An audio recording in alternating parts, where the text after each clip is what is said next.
So in this video, we're going to discuss 10 things that you should do right away after you install your Proxmox server. So let's get into it. So first thing, fix your repository. So Proxmox ships with enterprise repo enabled, and that needs a paid subscription to use. So click on PVE here, your node, and then click on repositories. And then you have to disable two of these. So whatever says enterprise, disable it, this one, and the other one is this one here. And after that, click on add, click on OK, and select no subscription, and click on add. Now you can see here, you get updates for Proxmox VE. So now we are running update from free stable package, with no license error. So second thing, update everything. So click on updates here and click on refresh, click on OK. If you do it, before you disable those enterprise repo, you will get 401 error. So that's how you fix. So package list is done. Now close this and click on upgrade. Type Y, enter. So once it's done, reboot your system. So for now, I'm going to close this. So third thing is set your time zone and time sync. So for that, go to system and time here under node and click here, this our time. Click on edit and define your time zone and click on OK. So this is very important because accurate time affects like clustering, certificate, backup, schedule, so you want all those things to happen in your actual time. So make sure you have the correct time zone. And next thing is creating a secondary user. So it's not recommended to use root for all for day-to-day login and administration. So under data center, permission and user, click on add, give username, and here select Proxmox VE authentication server. So do not select PAN and type password. You can give name if you want, but that's optional. And here type actual email address because we're gonna set up email as well in our next step. So to make sure you give the correct email address and click on add. Next, we're gonna set up email notification so that you get alert, email alert if something goes wrong with your Proxmox server. For that, under data center and under notifications, click on add. So I prefer SMTP, so you can select any of these that works for you. So click on SMTP.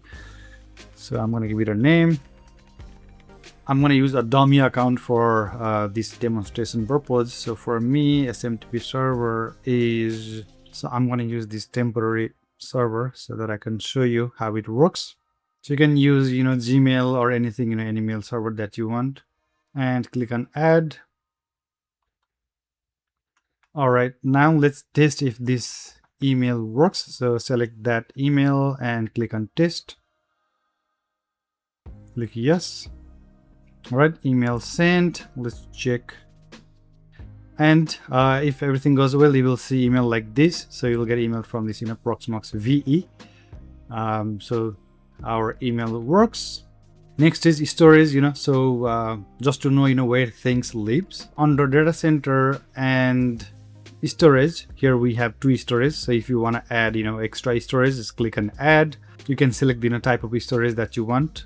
For now, I'm going to select directory, and then you can give, ID, and you can define directory and just click on add. So I'm not adding anything now, so I'm going to close this, but this is where you're going to add extra storage. Next thing is you define what type of content its storage holds, so you can modify those by clicking on edit here. So you have this content drop down here, so you can select what type of content each of the storage holds.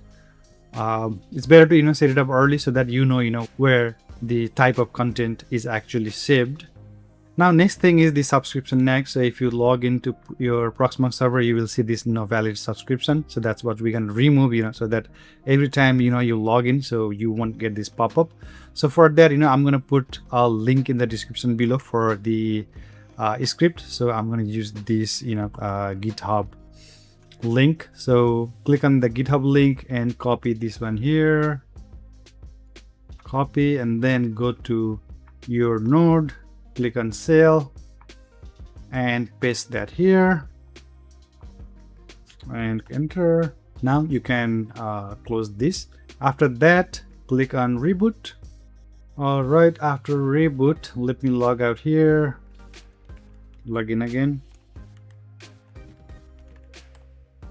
And as you can see here, we do not see that pop-up anymore. So after you apply this script, so you have to reboot your node to apply the changes. So the next, number 8, getting the DNS right. So we have to make sure you have the real working name server. So because bad DNS causes like slow login, failed hostname, lookup, stuff like that. So make sure you have the right DNS configuration. For that, click on node, go to system and DNS, and I'm gonna do Google's public DNS for now. And make sure you have configured your DNS correctly so that you run into any issues later. Next, number 9, turning on the host firewall. So one thing before you start editing firewall, so if you have like multiple nodes, then it's better to add those firewall rule in data center.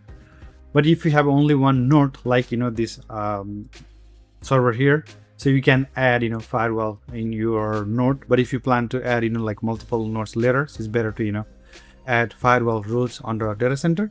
So basically the way firewall works is same for both data center and node. For now we're gonna do in our node. So click on the node here, firewall, and option, make sure you have the firewall enabled here. Firewall should be yes, and then go to firewall, click on add.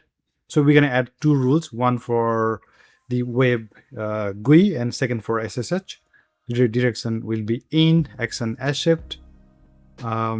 Macro would be okay. We can do SSH and source. You can add like whole subnet of your home network, or if you want to do only your IP address, just make sure the computer that you are accessing from have static IP, so that you don't get locked out.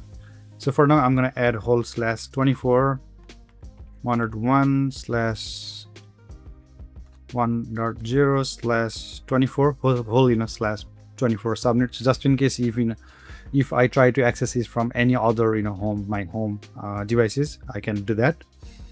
But if you want, you can do like /32 as well. And comment allow SSH from home network. Enable the rule, click on add, and we're gonna do one more rule. I'll copy this one, so everything else will be same. Select the rule, copy. So here I'll remove macro and protocol. I'll add TCP, destination port 8006. That's what the web GUI uses. Allow web UI from home network, and make sure it's enabled as well. We click on add, then we added 2 different firewall for our Proxmox. After that, the last thing that I would do is create a backup schedule. So click on data center here and click on backup, click on add. For node, if you have multiple node, you can select all node, or you can define which node you want to backup. So right now we only have one node, so I'm gonna leave it as is here. And schedule, you can define a schedule. So I'll do depending on how you want. So Sunday 1 o'clock. Storage, right now I only have one storage, so I'll leave as is. If you have added extra storage for the backup purpose, you have to select that one. So compression GSTD is good, leave as is. Mode snapshot, click on enable, and I will select all my nodes here and click on create. And one more thing that you can configure in backup is, let me go back here in the backup job. So here you can see retention. You can select how many backups to keep before the old one gets removed. So you can select like keep monthly or keep hourly, weekly, depending on and how old backup you want to store. So if you want to do like 2 backup monthly, so after it reaches that 2 backup monthly backup, the third one, the older one, it will delete. So that's how we configure backup. So that was the last one, which can actually save your entire setup one day, just in case anything goes wrong.